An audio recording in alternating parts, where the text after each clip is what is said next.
In the names of God, Creator, Redeemer, Sustainer. Amen. Please be seated.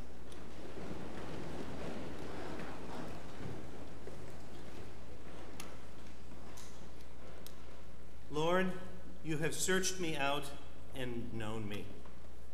Bishop Deitch, Kate, Bruce, Owen, Caleb, Emmy, Kate's family, friends, gathered clergy, friends from afar, but most especially the family of this parish. It is an enormous pleasure and privilege beyond any possibly earned to be invited to your pulpit this evening to celebrate the institution and installation of the Reverend Kate Malin as your 31st rector and to celebrate this new ministry. Since we likely haven't met, I'm David Urion, one of Kate's parishioners from her time as rector in Lincoln, Massachusetts. The parish where she served is officially named St. Anne's in the Fields, but if our first truly full-time rector, the Reverend Morris Robinson of blessed memory, had been possessed of a spirit of and honesty of a cartographer or an environmental biologist instead of that of a realtor, we would be more accurately known as St. Swithin's by the Swamp.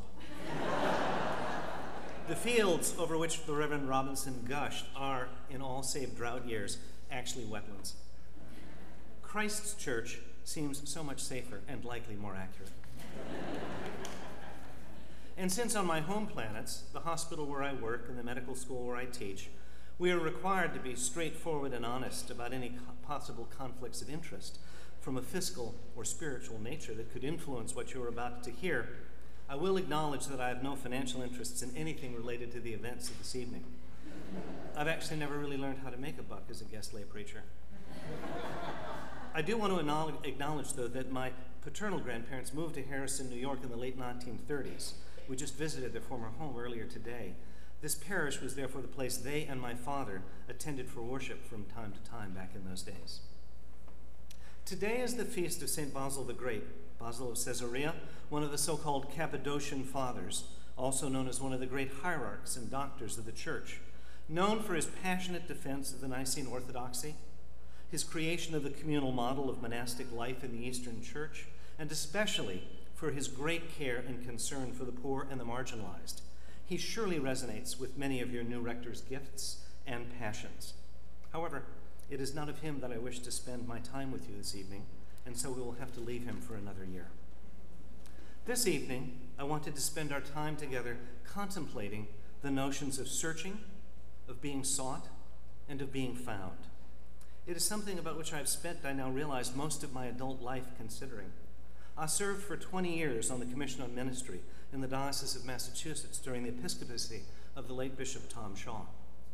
I served as the co-chair of the Search and Discernment Committee that called the slate from which the Reverend Alan Gates was elected to be our current Bishop Ordinary. I served for some years on our parish's Standing Discernment Committee, and my day job is as the Director of Residency Training Programs in Child Neurology and Neurodevelopmental Disabilities at the hospital where I work. So I spend much of my waking life and a fair amount of my sleeping life thinking and dreaming about search, call, and formation. In Bernardo Bertolucci's wonderful 1993 film, Little Buddha, a Tibetan Lama, Norbu, comes looking for the reincarnation of his beloved teacher, the Lama Dorje. A series of oracular events lead him to believe that a young boy in Seattle, Jesse Conrad, is that reincarnation. The Lama and his entourage fly to Seattle and meet the boy and his rather startled parents. As the boy and the Lama get to know one another, they spend increasing amounts of time together without parental chaperones or younger Lamas. In my favorite scene in the movie, the old Lama, now quite convinced he has met the reincarnation of his beloved teacher, leans forward and touches foreheads with young Jesse. "Someday," he says, smiling, "perhaps you will come looking for me."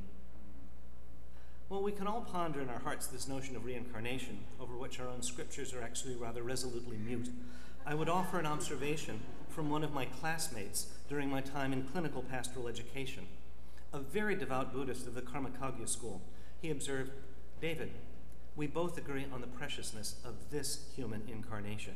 We just seem to have a difference of opinion on how many times you get to do it."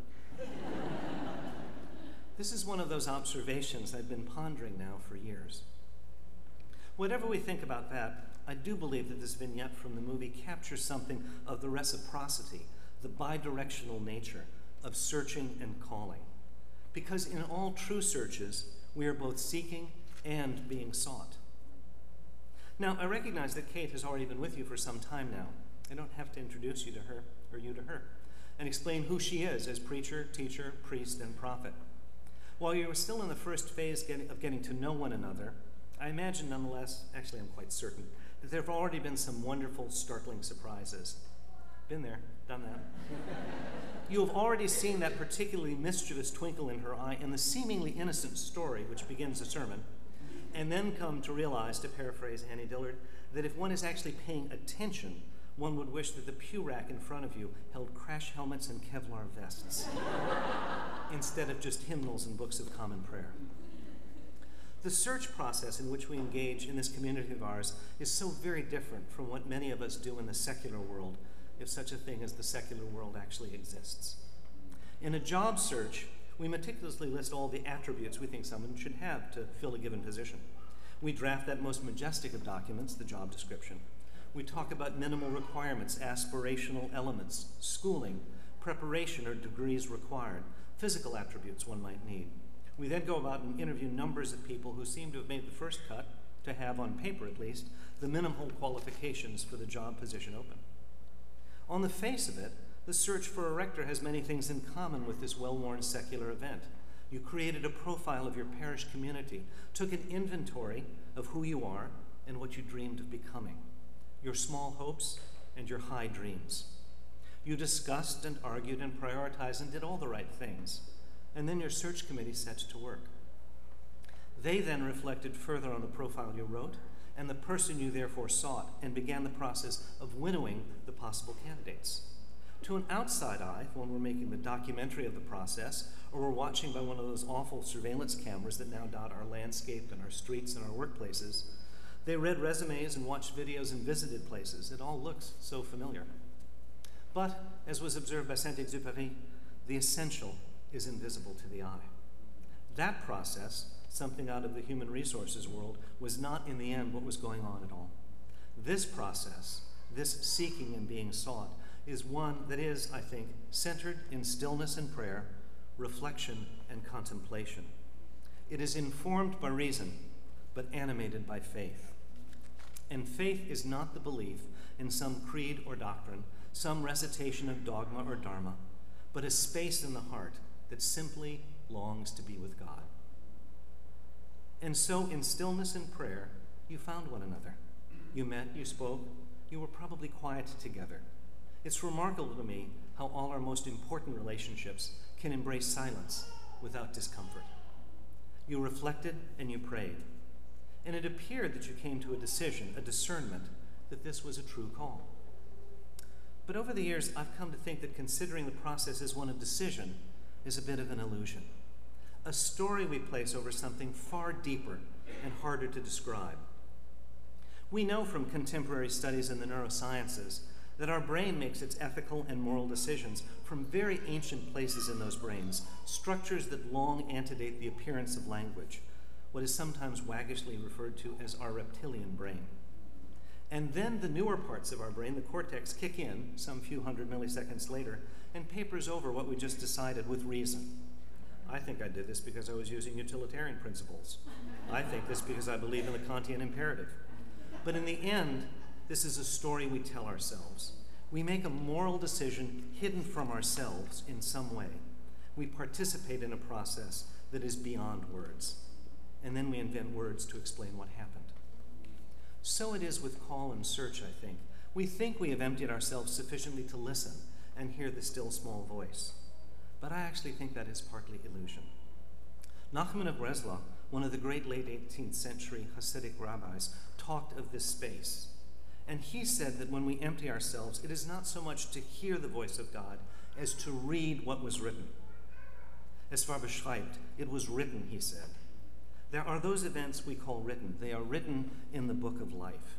And that word was there before your life began, before time itself began, and it will be there after your life ends and after time itself ends. It is a moment when you are in the very presence. So it is with search and call, with seeking and being sought, I think. We find ourselves and one another as we seek one another and ourselves. But truly, I think, we are living into what was already written in the book of life. We stand in the very presence. We are a people of sacrament, those outward and visible signs of inward and spiritual graces. And we are a people of incarnation, our bodies being the fullest expression of our lives hidden in God. This search and call was, in point of fact, the story of an old but lively parish in Westchester County looking for a rector and finding her. It was, in point of fact, the story of a gifted teacher, preacher, priest, and prophet finding her next incarnation. It was the next congregation. It was the story of you both doing this with fidelity, patience, and love. But it is also a sacramental story. Just as the Eucharist retells a part of our story every week and incarnates, incorporates in some way we struggle to explain the body and the blood, so too does this story incarnate a reality. God seeks you and me and the entirety of this congregation and the entirety of our foolish and magnificent race on this poor battered rock and wants to be nothing more than in relationship. Nothing more, nothing less. And this search, this call, this institution is a sacramental reminder that behind and before and after and under and over all this, the real event is God continuing to invite us. God desires to occupy the entire dwelling place of this incarnation we have, our hearts and minds and souls and spirits. We offer the odd spots from time to time, the guest room, the parlor we have straightened out, perhaps even the kitchen. God will surely occupy all those, but God actually wants to dwell in the whole house, the entirety of our beings. And we know that God will take extraordinary risks to do that. When the call came from what seemed to be too far away, when it was lost in translation, God took the astonishing risk of taking our form, of joining us somehow in a way we can't quite ever explain, and being with us in this human incarnation.